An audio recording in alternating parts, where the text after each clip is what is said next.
अस्सलाम वालेकुम, मैं हूं डॉक्टर इनकलाब फरीद और आप देख रहे हैं मेरा डिजिटल चैनल। आज मैं आया हूं एक और केस के साथ और ये बहुत ही ज़्यादा अमेजिंग केस है। आपको मज़ा आएगा, मेरे साथ रहिएगा एंड तक ताकि आपको कंप्लीट केस मैं डिटेल से बता सकूं कि ये मैंने किस तरह से किया। ये मेरे पास आए थे भाई, ये डॉक्टर साहब हैं और ये मेरे पास आए थे। इनका सामने वाला दांत, जब ये छोटे से बच्चे थे, जब ये खेलते थे कूदते थे, तब इनकी चोट लगी, ये गिरे और इनका दांत टूट गया। जड़ पड़ी हुई थी अंदर और दांत ऊपर से टूट गया। इन्होंने कोशिश की लगवाने की लेकिन वो टूट गया फिर दोबारा से, तो जड़ पड़ी रही, ये बड़े हो गए। अब टाइम आ गया था शादी का। घर वालों ने कहा यार शादी करीब है। हाय रब्बा, अब कौन करेगा तेरे से शादी? दांत तो तेरा टूट गया। तो फिर ये मेरे पास आ गए। मेरे पास आए तो मैंने देखा नीचे जड़ पड़ी हुई है जो कि इन्फेक्टेड हुई पड़ी थी, सारी की सारी तकरीबन ख़त्म हुई हुई थी। तो हमने उसी टाइम उस जड़ को जो है ना निकाला। अब ये सिचुएशन थी पहले जो आप देख रहे हैं, यही सिचुएशन थी। उसके बाद हमने सर्जरी की तो हमने ये डिसाइड किया कि हम इनका फ़ौरन इम्प्लांट लगाते हैं, क्योंकि इनको ना बहुत 1 महीने के अंदर अंदर सारा मामला सेट चाहिए होता था। तो हमने ये जो है ना इनको इम्प्लांट ये लगा दिया। पहले ये इस तरह से इम्प्लांट प्लेस किया। जहाँ से जड़ निकाली थी ना, ये सामने वाला दांत था बिल्कुल, तो जहाँ से ये दांत निकाला था जड़, वहीं पे ही बिल्कुल इम्प्लांट हमने लगा दिया। बड़ा अच्छा विड्थ और लेंथ का, बड़ा रेगुलर साइज़ का स्टैंडर्ड इम्प्लांट। तो अब ये इम्प्लांट के ऊपर हमने ना फ़ौरन हीलिंग अबटमेंट भी लगा दिया ताकि बाद में हमें दूसरी सर्जरी ना करनी पड़े। गम्स वैसे भी रूट की वजह से यहाँ पे मौजूद नहीं था गम, तो हमने बोन ग्राफ्टिंग भी की इसमें और हमने जो है ना ये हीलिंग अबटमेंट लगा के तो छोड़ दिया।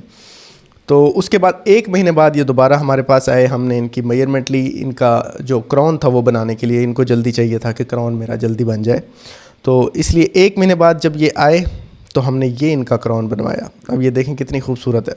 इसमें अगर आप देखें तो ये होता है अबटमेंट जो सिक्रू हो जाता है इम्प्लांट के अंदर।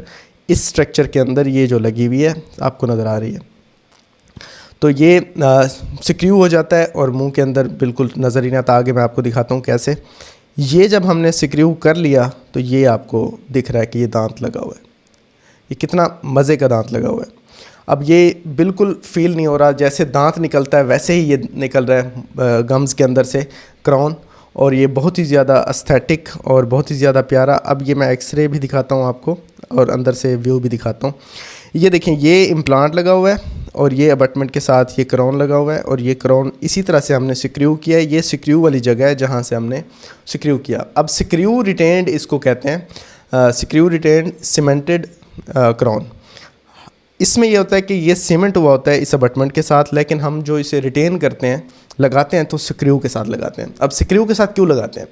सिक्रू का एक बहुत बड़ा फ़ायदा है, वो ये कि कल को हो सकता है ये सिक्रू है थोड़ा सा ढीला हो सकता है, ये टूट सकता है, ये सिक्रू जो है ये लूज़ हो सकता है, या बाद में क्राउन टूट सकता है। तो हमें रिमूव करने के लिए आसानी होती है, हम आराम से बाहर से सिक्रू से निकाल लेते हैं। एक और जो सबसे बड़ा फ़ायदा है वो ये होता है कि जब हम सिक्रू रिटेन बनाते हैं तो यहाँ पे मार्जिन स्मूथ होता है।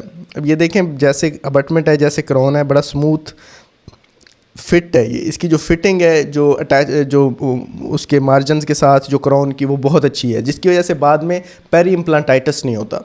बाद में जो इम्प्लांट के इर्द गिर्द का ये जो गम टिशू आपको नज़र आ रहा है, सॉफ्ट टिशू जो आपको ये भी नज़र आ रहा है, बहुत अच्छा नज़र आ रहा है, ये सॉफ्ट टिशू इन्फ्लेम्ड नहीं होता, क्योंकि सीमेंट जब हम करते हैं, अगर सिक्रू रिटेन ना बनाएं तो वो सीमेंट अंदर रह जाती है गम्स के अंदर, जो कि बाद में इन्फ्लेमेशन काज करती है, सोजिश काज करती है, जिसके नतीजे में पेरी इम्प्लांटाइटिस होता है और फिर इम्प्लांट आपका फेल भी हो सकता है। तो इस तरह से ये मोस्ट हाइजीनिक वे है।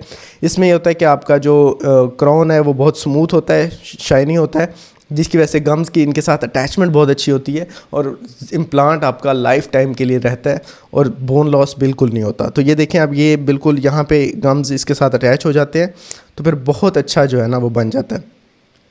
ये है बिफ़ोर एंड आफ्टर, कि पहले ये था, उसके बाद इम्प्लांट लगने के बाद ये है। तो शेड में ज़िरकोनिया का हमने ये क्राउन बनवाया जो कि बहुत अच्छा ये बना हुआ है, जिसमें आप देख सकते हैं शेड में भी कोई डिफरेंस नहीं है, एस्थेटिक्स में, शेप में और सारा कुछ।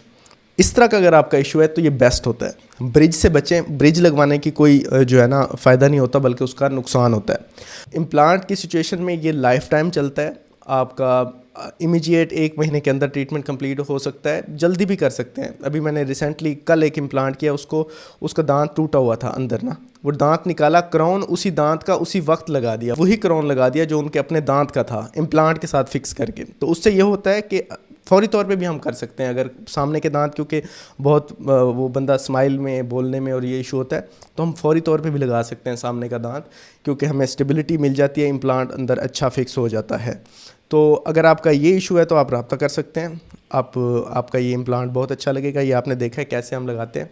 अपॉइंटमेंट बुक करें, और अगर ये केस आपको पसंद आया तो लाइक करें, शेयर करें, और नेक्स्ट वीडियो देखने के लिए मेरे चैनल को ज़रूर सब्सक्राइब कर दें। Thank you so much.